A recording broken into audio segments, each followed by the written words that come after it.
Una importante polémica se ha desatado en España por el PIN parental que ha propuesto Vox, que es sencillamente una herramienta con la cual los padres de familia pueden controlar el adoctrinamiento en ideología de género que llevan adelante los colegios sobre sus hijos. La cuestión es bastante simple, se trata de una solicitud escrita con la que los padres piden a los directivos que se les requiera autorización expresa para bajar ciertos contenidos a los niños.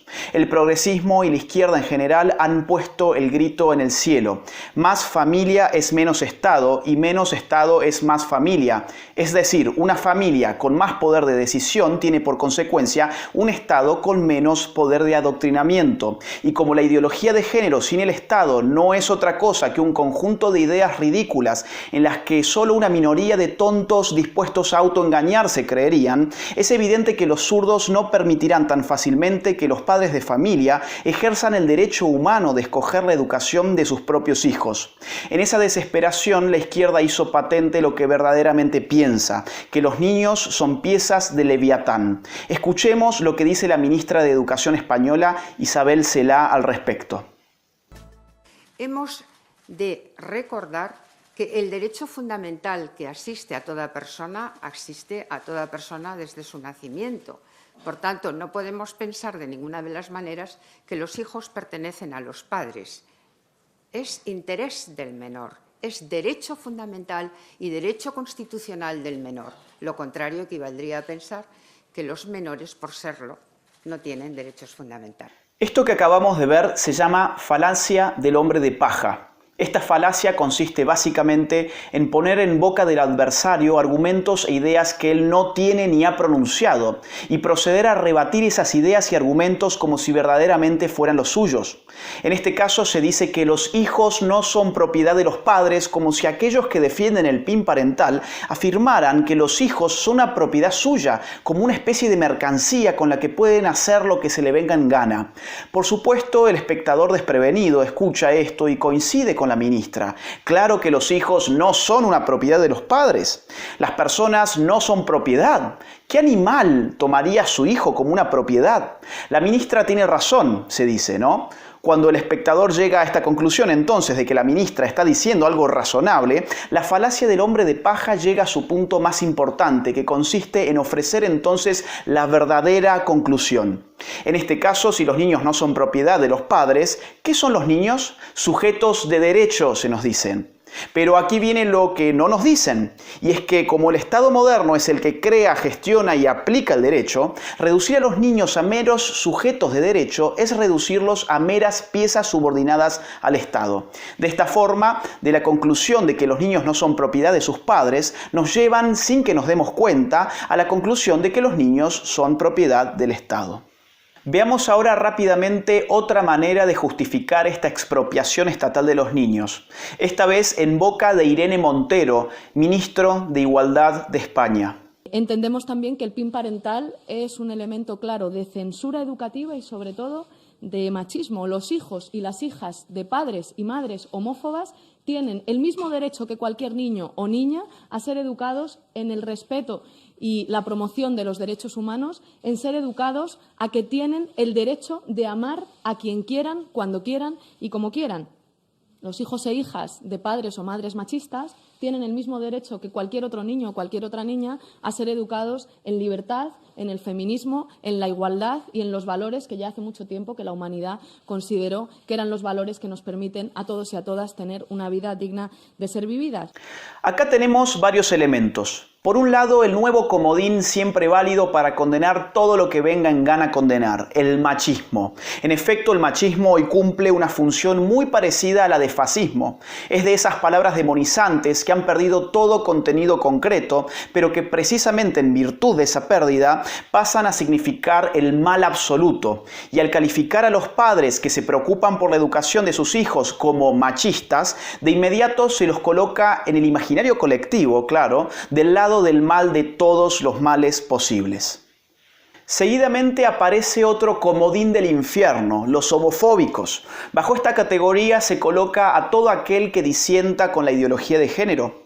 Y lo que se dice al respecto es muy claro. Si existen padres que disienten con la ideología de género, deberían perder por ese motivo todo derecho relativo a la elección de la educación de sus propios hijos. Padres y madres machistas y homofóbicos, en definitiva, se constituyen en ciudadanos de segunda, y es legítimo suspender sus derechos humanos, como el que establece la mismísima Declaración Universal de los Derechos Humanos en su artículo 26, donde se otorga preferencia educativa a la familia por sobre el Estado. Cuando Montero habla sobre que los niños tienen el derecho a ser educados en feminismo e ideología de género, lo que en verdad quiere decir es que los niños tienen la obligación estatal de ser adoctrinados en feminismo e ideología de género. Y acá hay una diferencia muy importante. El derecho a la educación es un derecho formal que, si no quiere vulnerar la libertad de conciencia, no puede imponer un único contenido material obligatorio. Dicho de otra forma, existe un abanico de posibilidades educativas, tipos de escuelas y tipos de contenidos que las familias tienen derecho a elegir como parte del derecho a la educación misma. Pero Montero justifica esta única opción obligatoria, que es la ideología de género, con una falacia ad populum, cuando dice que toda la humanidad convalida estas ideas y por ello mismo el Estado las debe imponer bajo la jerga de los derechos. La pregunta detrás de todo esto es: ¿cuál es el valor de la familia en una sociedad? ¿Por qué resulta importante la institución familiar si es que de verdad es algo importante? La pregunta por el valor y la importancia en alguna medida es la pregunta por la función de la familia nuclear moderna. ¿Cuáles son esas funciones? Yo diría que hay al menos 3 funciones fundamentales. Primero, una función socializadora, es decir, la familia es el primer grupo que hace posible la socialización. En sociología se llama socialización a los procesos de aprendizaje social, el aprender a vivir con otros. Y es evidente que la primera educación en tal sentido la recibimos de nuestros padres y hermanos. Y de ello surge que la educación institucionalizada por el Estado no pueda desentenderse de que el origen formativo y educacional del individuo no es el propio Estado, sino la propia familia. Segundo, una función psicológica o afectiva, es decir, la familia se constituye en el grupo de contención y desarrollo afectivo más importante de la persona durante sus primeros años y por lo general a lo largo de toda su vida. Importantes escuelas de psicología, no por nada, atribuyen a las experiencias afectivas de la infancia respecto de los miembros de la familia funciones determinantes para nuestra estructuración psíquica. Tercero, una función económica. La familia es también una unidad económica que protege económicamente a sus miembros que no están todavía listos para valerse por sí mismos en el mundo de la producción. Alimentación, vestimenta, hogar son algunos de los elementos que se desprenden de esta función. Es evidente que existen familias disfuncionales y así las llamamos precisamente cuando sus funciones fundamentales no se cumplen o peor todavía cuando sus propios responsables atentan directamente contra los miembros más indefensos. Pueden pensarse varios ejemplos: padres que socializan a sus hijos en prácticas delincuenciales, padres que abusan de sus hijos, padres que no son capaces de alimentar a sus hijos. En estos casos el Estado desde luego está legitimado para socorrer al niño y cumplir de manera subsidiaria las funciones que su familia no cumplió, pero siempre de manera subsidiaria, lo cual significa que en una sociedad libre aquellas funciones que corresponden a los elementos de la sociedad civil no pueden ser arrebatadas por el Estado a menos que su cumplimiento en casos específicos se torne imposible.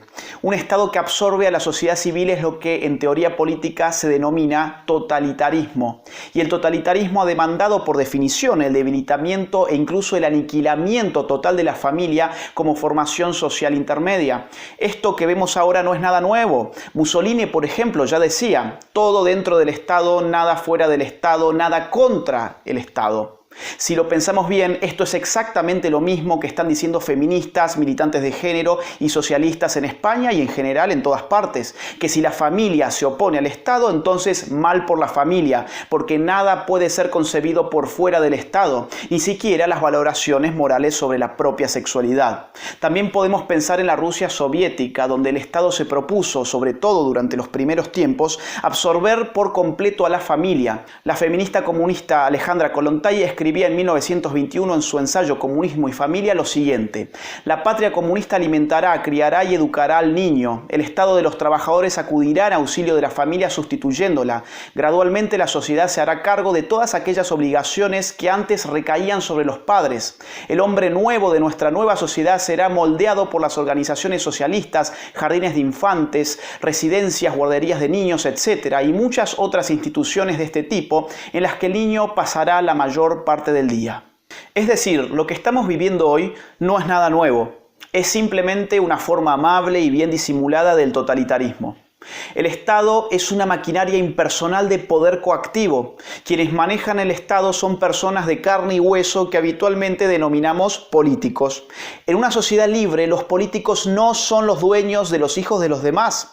Y así como nadie en su sano juicio le daría su billetera a un político para que se la cuide, entiendo que mucho menos le daría a su propio hijo para que se lo eduque. Y convengamos que los españoles tienen sobrados motivos para querer cuidar a sus hijos de los propios políticos.